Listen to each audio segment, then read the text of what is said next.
Alhamdulillah ya. Di surat Al-An'am surat ke-6 di Al-Quran yang jumlahnya 165 ayat, jenisnya Makkiyah. Jadi kebanyakan atau surat daripada Al-An'am ini disebut Makkiyah karena turunnya di Makkah. Artinya surat ini turun di Makkah. Ketika Nabi Rasulullah sebelum hijrah. Di Makkiyah itu yang disebut dengan Makkiyah itu Al-Quran yang turun di Makkah, baik sebelum hijrah atau sudah hijrah. Pokoknya Al-Quran itu ayat-ayat atau surat itu turunnya di Makkah. Ayat 1 sampai ayat 11. Yuk kita lihat apa namanya terjemah serta hal-hal yang terkait dengan ayat-ayat surat Al-An'am ayat 1 sampai ayat 11. أعوذ بالله من الشيطان الرجيم بسم الله الرحمن الرحيم الحمد لله الذي خلق السماوات والأرض وجعل الظلمات والنور ثم الذين كفروا بربهم يعدلون هو الذي خلقكم من طين ثم قضى أجلا وأجل مسمى عنده ثم أنتم تمترون وهو الله في السماوات وفي الأرض يعلم سركم وجهركم ويعلم ما تكسبون وما تأتيهم من آية من آيات ربهم إلا كانوا عنها معرضين فقد كذبوا بالحق لما جاءهم فسوف يأتيهم أنباء ما كانوا به يستهزئون ألم يروا كم أهلكنا من قبلهم من قرن مكناهم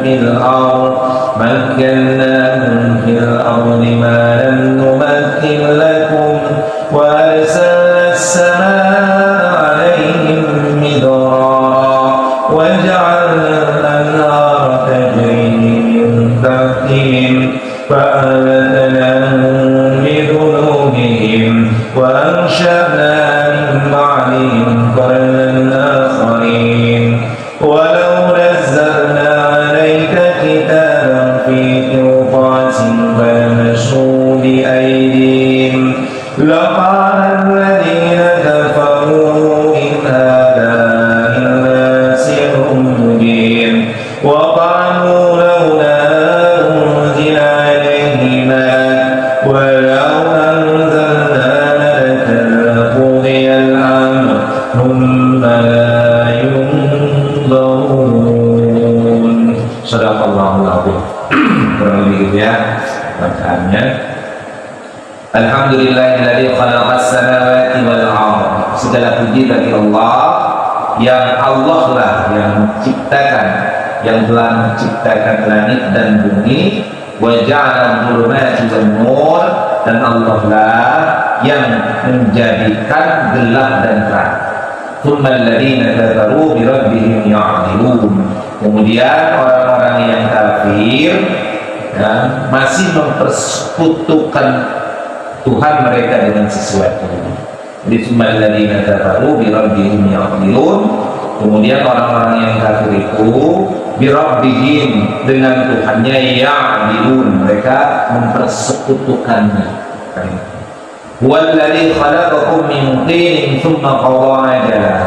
Dialah, yakni Allah, yang telah menciptakan kamu min tin, dia menciptakan kamu dari tanah. Tsumma qada ajala, kemudian dia menetapkan ajal kematianmu. Wa ajalun musamman indahu, dan batas waktu tertentu yang hanya diketahuinya. Tsumma antum tamtarun, namun demikian kamu masih meragukannya. Wallahu fis samawati wa fil ardh, dan dialah Allah di langit dan di bumi. Ya'lamu sirrakum wa jahrakum wa ya'lamu ma taksibun.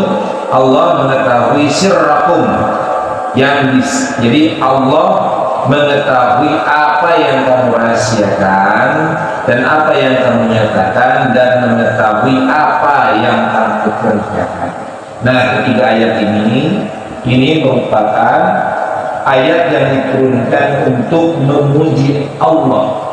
Jadi memuji Allah, memuji dirinya sendiri sebagai bantahan terhadap anggapan orang-orang Nasrani dan orang Yahudi.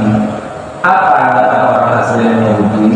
Orang Nasrani menganggap bahwa Allah mempunyai anak. Ya, jadi ada Allah punya anak, jadi Nabi Isa. Ini Nabi Isa itu dianggap sebagai anak Allah dalam surat Al-Maidah. Di dalam surat Al-Maidah, orang Nasrani menganggap Nabi Isa itu adalah sebagai anak Allah, bahkan sebagai Allah itu sendiri, gitu kan. Nah, dibantah dalam surat Al-An'am ayat 1-3. Kemudian bantahan Allah terhadap orang Yahudi, yakni orang Yahudi menganggap bahwa para malaikat adalah anak perempuan Allah. Jadi dianggap perempuan itu di Islamnya perempuan, malaikat dianggap di Islamnya perempuan. Jadi malaikat itu dianggap sebagai anak Allah dalam keyakinan orang Yahudi. Nah, dibantah oleh Allah dari surat Al-An'am ayat 1-3 ini. Jadi ayat 1-3 ini bantahan Allah terhadap pemahaman pendapat orang Nasrani dan orang Yahudi. Ingat, orang Nasrani menganggap Allah itu punya anak. Orang Yahudi menganggap Allah itu menganggap malaikat itu sebagai anak perempuan Allah Subhanahu wa Ta'ala. Nah, ini ya, jadi penjelasan ayat 1-3 berkaitan dengan bantahan orang terhadap orang Nasrani dan orang Yahudi. Jadi Allah dia yang menciptakan langit dan bumi. Allah menjadikan gelap dan terang. Itu kan simpel tuh. Ketika ditanya langit dan bumi siapa yang menciptain? Allah. Ketika ditanya kegelapan dan terang benderang siapa yang menciptakan? Allah. Tetapi orang-orang yang kafir masih saja mempersekutukan Allah. Jadi orang-orang kafir ini masih ada nyari Tuhan selain Allah. Gitu. Nah, sedangkan Allah dialah yang menciptakan manusia, kita ini dari tanah. Ya, dari tanah tuh. Nah, Adam diciptakan dari tanah. Kita juga diciptakan dari sarifati tanah yang berbentuk di dalamnya laki-laki sperma yang bersambung dengan sel perempuan. Ya, jadi nanti namanya disebutnya itu janin. Janin yang ada dalam perut ibu kita. Pertama dibentuk nutfah, kemudian alaqah, kemudian mudghah. Nutfah itu cairan, tetes cairan namanya nutfah. Nutfah itu cairan sperma yang sudah bercampur dengan sel telur namanya nutfah. Kemudian alaqah, dari bentuk cairan maka berubah menjadi darah namanya alaqah. Alaqah, darah yang mulai mengental, mulai campur berubah jadi darah. Makanya kalau misalnya perempuan sebelum 4 bulan itu biasanya kalau keguguran suka keluar plek darah. Nah, itu baru sampai alaqah. Atau orang misalnya dia keguguran suka keluar darah kalau dia belum 4 bulan. Nah, setelah 4 bulan, sebelum maksudnya di sekitar 2 bulan masuk ke 3-4 bulan, maka dia berubah menjadi mudghah. Berapa hari sih perubahannya? Perubahannya dari ini berapa hari? Perubahannya 40 hari. Jadi 40 hari perubahan itu. Maka 40 hari pertama nutfah, 40 hari kedua alaqah, 40 hari ketiga mudghah. Nah, perubahan 40 hari ketiga mudghah ini kemudian ada proses sampai sempurna. Mudghah itu daging, sebuah daging. Maka kemudian fakasawdal idhama lahma. Jadi yang namanya daging itu kemudian mulai berbentuk tulang-tulang. Nah 40 hari itu pasti begitu. Jadi pertama 40 hari nutfah dia masih cairan. Setelah 40 hari dia mulai berubah menjadi alaqah, darah yang menggumpal, proses mulai mengental. 40 hari kemudian berubah jadi mudghah. Nah kemudian 40 hari kemudian itu dari mudghah itu yang tadinya segumpal daging mulai berbentuk tulang, ya idhamah namanya, idhamah mulai berbentuk rangka. Kemudian pada saumal idhamah, mulailah idhamah itu, rangka itu manusia yang ada dagingnya dibungkus dengan kulit. Nah setelah itu masuk kepada 4 bulan. Setelah sempurna 4 bulan penciptaannya, tulangnya sudah terbentuk, kulit sudah rapi, sudah kelihatan bentuknya sebagai seorang manusia yang sebetulnya bayi, maka kemudian baru ditemukan ruhnya.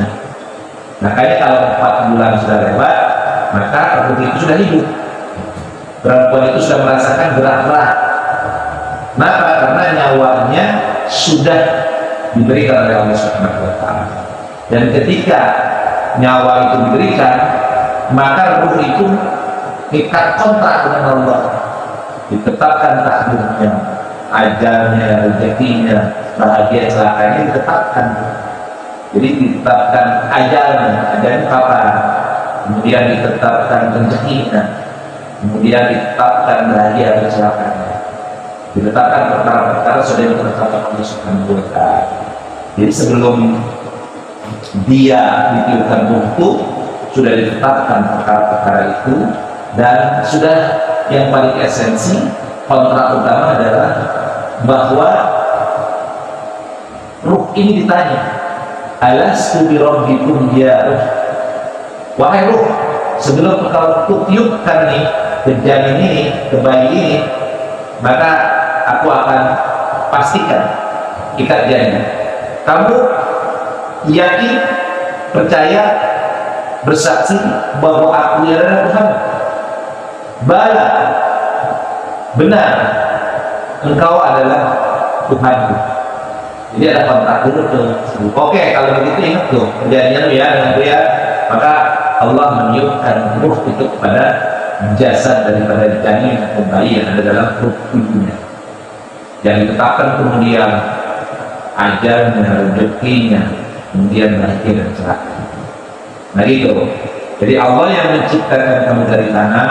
Kalau Adam langsung dari tanah, kalau anak cucunya diciptakan dari proses antara percampuran laki-laki dan perempuan yang suami istri, ya, atau suami istri kalau enggak jadi ada juga hal-hal yang di luar itu adalah kehendak Allah, seperti Nabi Isa yang lahir atau yang ada tanpa ada perantaraan seorang ayah.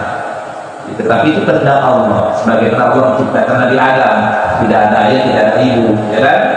Adam punya ayah, punya ibu, nggak punya. Kalau Nabi Isa tidak punya ayah, apakah mungkin? Mungkin kalau Allah berkembang. Nggak ada yang tidak mungkin. Bahkan ada yang sudah tua renta seperti Nabi Ibrahim atau seperti Nabi Zakaria, itu suami istri. Nabi Ibrahim dan istrinya Siti Sarah yang sudah tua masih punya anak namanya Ishak. Nabi Zakaria dan istrinya punya anak namanya Yahya. Yahya itu dia seumuran seperguruan dengan Nabi Isa alaihissalam. Jadi Nabi Yahya itu satu angkatan Nabi Isa alaihissalam. Nah Allah lah yang menciptakan kamu dari tanah, dan Allah lah yang menetapkan ajal. Artinya ajal segera kematiannya. Wa ajal musamman, dan batas waktu tertentu, ya. Wa ajal musamman indahu, batas waktu tertentu yang Allah sendiri yang tahu kapan, ya. Tsumma antum tamtarun, namun orang-orang yang kafir ini masih saja ragu tentang apa? Tentang Allah, bukan. Wa wallahu fis samawati wal ardi, dialah Allah. Artinya dialah Allah yang disembah di langit, disembah di bumi. Dia mengetahui sirrahum, apa yang tersembunyi, yang sir, yang rahasia dari dirimu, wa ya'lam wa jahrakum, dan apa yang tampak, yang kau ucapkan, yang kau perlihatkan. Wa ya'lam ma taksibun, dan Allah mengetahui apa yang kalian kerjakan. Nah, ini Allah beritahukan bahwa apapun yang kau sembunyikan di dalam hatimu atau di luar sepengetahuan orang lain, Allah mengetahuinya. Atau apapun yang kamu ucapkan, baik secara terang-terangan dari ucapanmu atau dari perbuatan-perbuatan sikap-sikapmu maupun amal-amalmu, Allah mengetahui semuanya. Nah gitu ya, jelas ya. Jadi kalau ada ditanya ayat 1 sampai 3 surat Al-An'am ini, asbabun nuzulnya sebagaimana diriwayatkan oleh Ibnu Abbas alaihissalam, bahwa ini berkaitan dengan isinya Allah di situ menguji dirinya, zatnya, bahwa aku ini loh, kata Allah. Kalau asalnya begitu, kalau tapi di sini kan seolah-olah menceritakan, alhamdulillah segala puji kan gitu kan, seolah-olah yang ngomong orang lain, tapi di sini Allah menunjukkan, hei, pujian itu untuk aku, hei, aku yang telah menciptakan langit dan bumi, hei, aku yang telah menciptakan kegelapan dan cahaya. Nah gitu. Kemudian, hei, aku telah menciptakan kamu dari tanah dan telah meletakkan batas-batas ajalmu, meletakkan semua ketetapan rezekimu, menetapkan tentang bahaya dan bahagia atau celakanya dirimu. Hei, aku nih Tuhan yang disembah di langit dan di bumi. Aku nih yang mengetahui apa yang rahasia dari dirimu, apa yang tampak olehmu, dan apa yang kamu kerjakan. Nah seolah-olah begitu tuh, seolah-olah, tapi itu bahasa Alkitab. Ya sepertinya seperti orang lain yang menceritakan, tapi hakikatnya di sini Allah menunjukkan bahwa kekuasaannya itu tidak terbatas dan tidak ada yang mampu mengambil siapapun. Nah di sini kenapa Allah seperti itu? Allah ingin membantah pernyataan orang-orang Nasrani dan orang-orang Yahudi. Kita masuk kepada ayat yang keempat. Wa ma ta'tihim min ayatin min ayati rabbihim illa kanu anha mu'ridin. Dan setiap ayat dari ayat-ayat Tuhan yang sampai kepada mereka, kepada orang kafir, semuanya selalu diingkarinya. Jadi karakter orang kafir, orang kafir yang dimaknai orang kafir yakni orang Yahudi dan orang Nasrani setelah Nabi Muhammad diutus atau diangkat sebagai Nabi dan Rasul. Orang-orang kafir ini sudah tahu Allah itu Maha Kuasa, masih aja mempersekutukannya dengan sesuatu yang lain.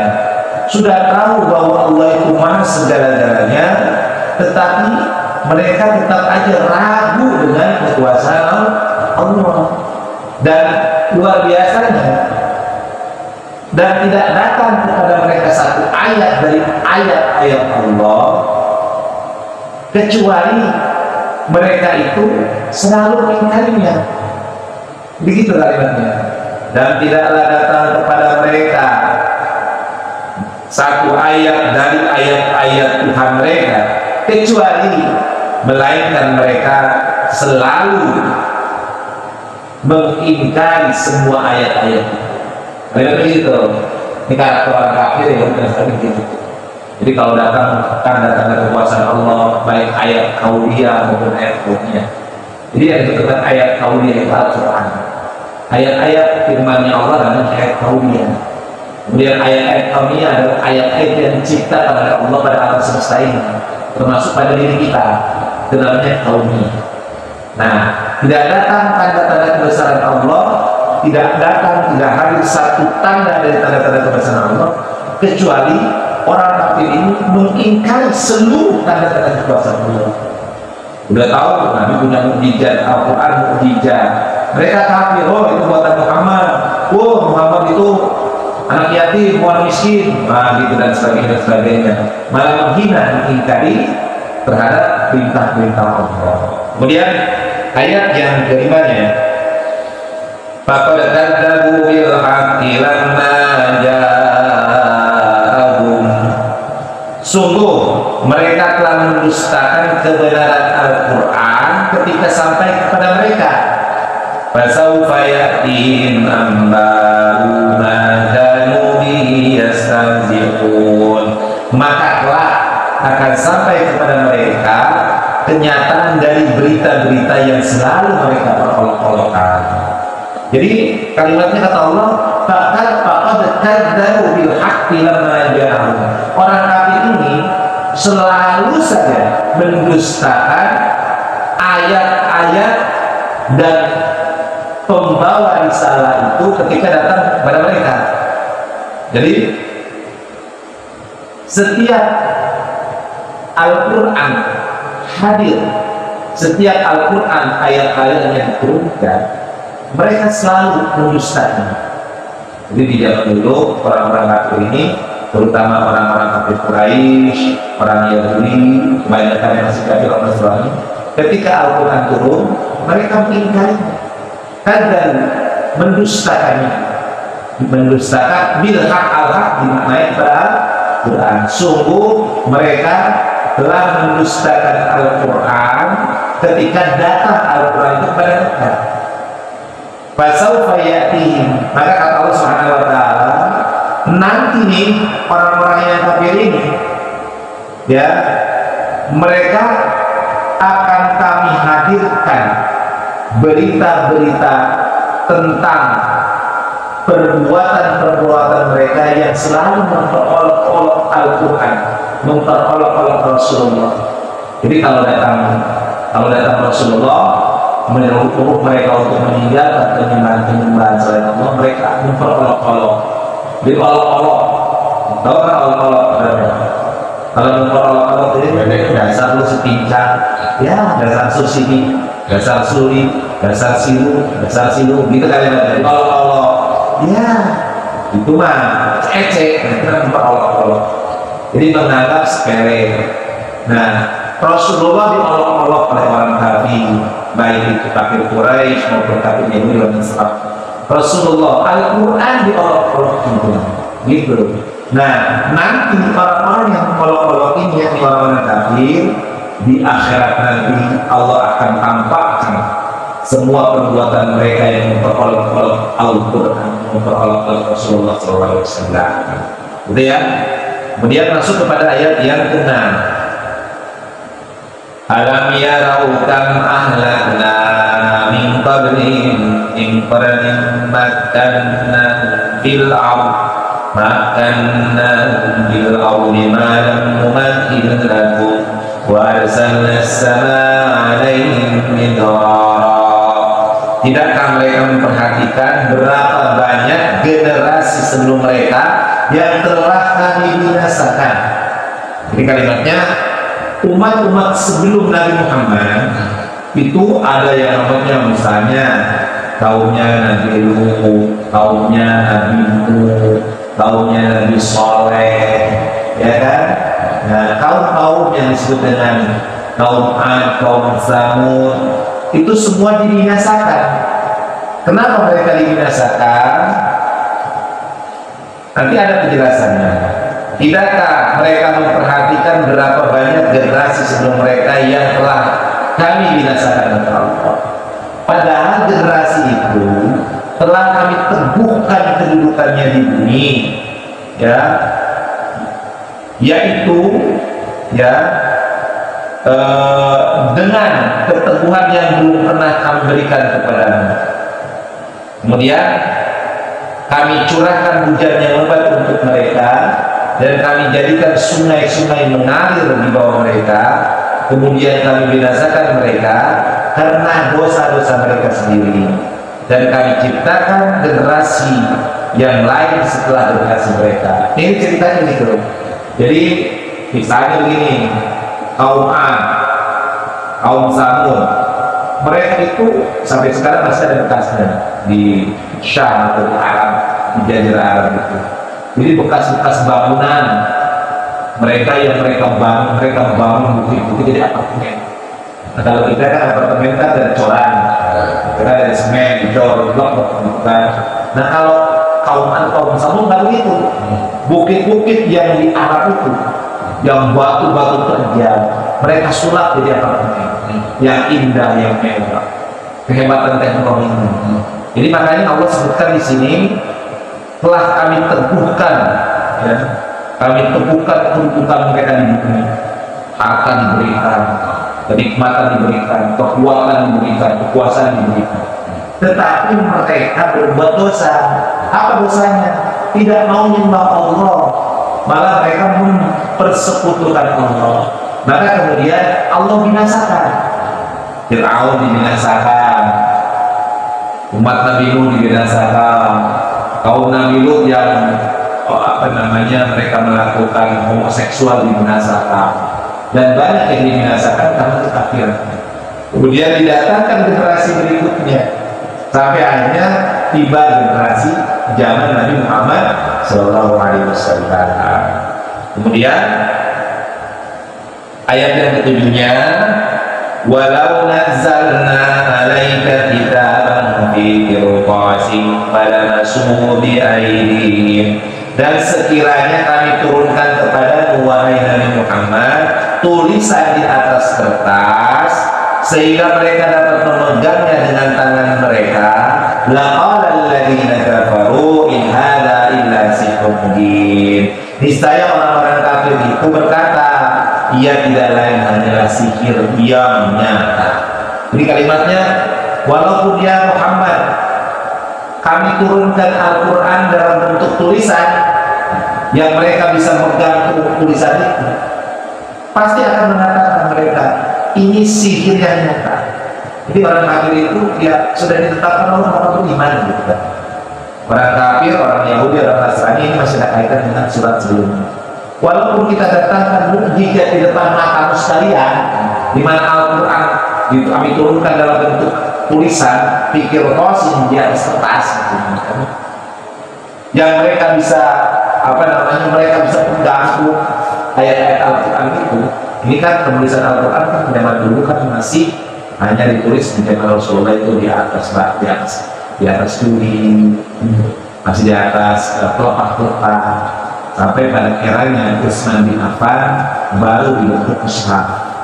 Ini kan Rasulullah ada. Ketika zaman Rasulullah belum ada dalam bentuk seperti kita ini. Zaman Abu Bakar sudah ada mulai tulisan, zaman Umar sudah ada. Nah, ditulis atau disusun sedemikian rupa sehingga sekarang kita terima seperti ini di eranya Khalifah Utsman bin Affan.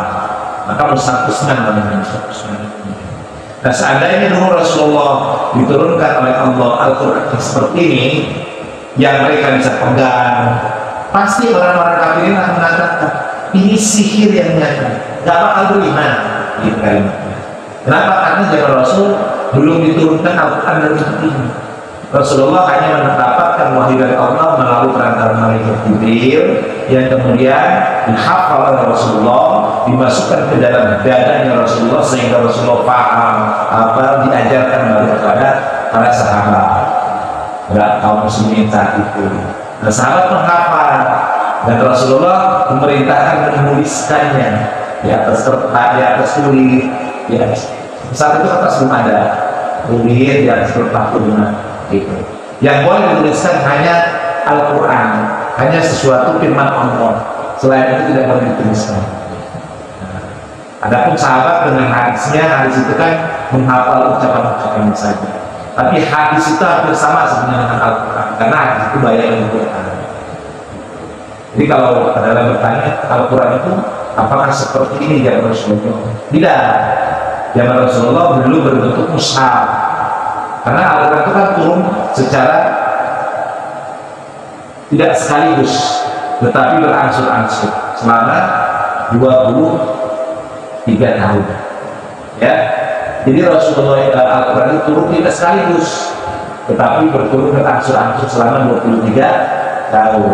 Inna nahnu nazzalna itu berarti dia turun secara berangsur-angsur, nggak langsung tanzilan atau diturunkan sekaligus, tapi berangsur-angsur. Kenapa diturunkan berangsur-angsur?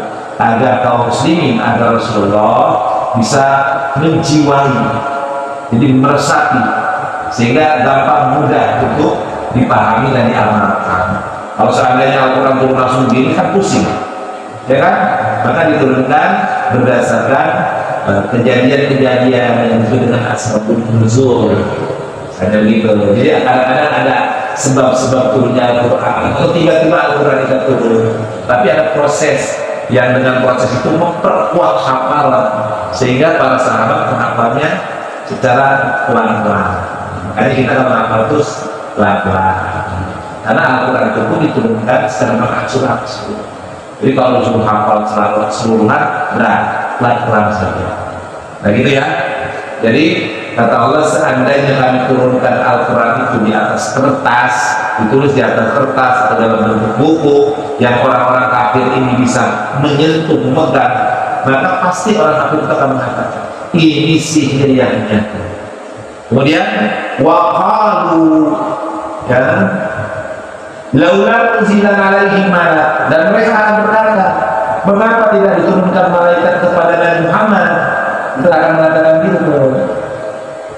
Ya, kemudian walau anzalna malaikan la qudiyal amru tsumma la yunzarun. Jika kami turunkan malaikat kepadanya, tentu selesailah urusan itu, tetapi mereka tidak diberi penangguhan sedikit pun. Jadi kalimatnya kata Allah itu begini. Jadi setelah Al-Quran itu datang, mereka ragu, mana ini benar firman Allah? Kalau firman Allah kenapa sih nggak diturunkan langsung satu kitab saja sebagaimana kami ini? Misalnya orang Yahudi, Bani Israel, umat Nabi Musa, dia punya kitab Taurat. Kitab Taurat sekaligus dia tak suku. Mengapa Al-Quran tidak diturunkan seperti kami ini dalam bentuk Taurat langsung diturunkan oleh Allah? Mengapa Al-Quran? Gitu. Maka kata Allah, seandainya kami turunkan Al-Quran dalam bentuk tulisan di atas kertas yang kamu bisa menyentuh, memegang dan sebagainya, pasti akan mengatakan tidak beriman. Bahkan mereka mengucapkan ini hanya sihir yang benar. Dan mereka akan mengatakan, mengapa tidak diturunkan kepadanya malaikat? Itu kalimatnya. Mengapa tidak diturunkan malaikat kepada Nabi Muhammad? Artinya malaikat yang kelihatan tampan gitu, bentuk malaikat. Maka kemudian Allah katakan, seandainya kami turunkan malaikat, maka pasti kami akan perintahkan kepada malaikat itu untuk membinasakannya. Saking keselnya Allah tuh. Maka dikatakan di sini, dan jika kami turunkan kepadanya malaikat, tentu selesailah urusan itu. Maka urusan itu artinya adalah, jadi kalau seandainya turunkan kepada mereka malaikat, sedang mereka tidak beriman, tentulah mereka akan diazab oleh Allah sehingga mereka binasa semuanya. Dikatakan begitu. Jadi kadang-kadang memperolok-olok namanya. Kenapa sih Al-Quran? Coba turunkan Al-Quran dalam bentuk kitab tulisan. Itu kalimatnya. Kalau seandainya itu tulisan, mana coba? Maka kalau seandainya pun itu bentuknya adalah kitab, maka mereka tidak akan beriman. Bahkan akan mengatakan, ini sihir. Bukan hanya begitu saja, mereka akan mengatakan, mengapa sih tidak diturunkan kepada Muhammad itu malaikat-malaikat saja yang dampingin? Nah kata Allah, seandainya aku turunkan malaikat dan engkau tidak beriman kepada aku dan kepada Nabi Muhammad, kepada Nabiku, maka pastilah engkau akan kubinasakan, engkau akan kuhancurkan. Tetapi kemudian Allah sebutkan summa la yunzarun, tetapi mereka tidak diberi penangguhan sedikit pun. Artinya itu kalimatnya saking keselnya Allah. Jadi ini orang itu kalimatnya udah tahu ini benar, masih aja minta-minta. Kan Yahudi itu ngeyel, bukan Yahudi. Kata Allah, Yahudi begini katain, padahal orang Jambi, orang Bengkulu, ada gitu. Coba kalau orang Bengkulu, coba buktikan, mereka gitu. Nah, saya orang Bengkulu, bapak saya asli Bengkulu, nggak percaya saya. Kalau orang Bengkulu, padahal orang Medan ngerti, orang Bengkulu nggak kayak gitu kalimatnya. Udah tahu ini firman-Nya Allah, masih mau percaya juga. Mereka menginginkan ada bukti bahwa Al-Quran itu turun sekaligus, dan mereka minta bukti kalau Al-Quran itu langsung dibawa oleh malaikat. malaikat turun ngasih langsung sekaligus. Maka kata Allah, seandainya pun Al-Quran itu turun dalam bentuk kitab yang mereka bisa pegang, pasti mereka akan mengatakan ini sihir. Dan seandainya pun malaikat yang datang kepada Nabi itu dia memberikan Al-Quran secara langsung dalam bentuk kitab, maka mereka pasti akan beriman. Dan kalau seandainya pun diturunkan, maka malaikat ini akan mendapatkan perintah untuk mengazab membinasakan orang-orang kafir. Tetapi tentu Allah punya batasan aturan-aturan yang ditetapkan. Sebagai kesimpulannya nih, pertama, bahwa Allah maha segala-galanya, maha kuasa atas segala-segalanya, ya kan? Itu Allah. Jangan kita kafir, bahkan jangan sedikitpun ragu tentang kekuasaan. Yang kedua, kita harus yakin kepada Rasulullah, beriman kepada kitab Al-Quran, dan semakin mendekatkan diri, memotivasi kita untuk senantiasa mempelajari Al-Quran, menghafal Al-Quran, mengamalkan. Karena insya Allah dengan Al-Quran inilah hidup kita bisa bahagia dunia. Ada pertanyaan? Cukup? Alhamdulillahirabbil alamin. Shadaqallahul azim. Ya.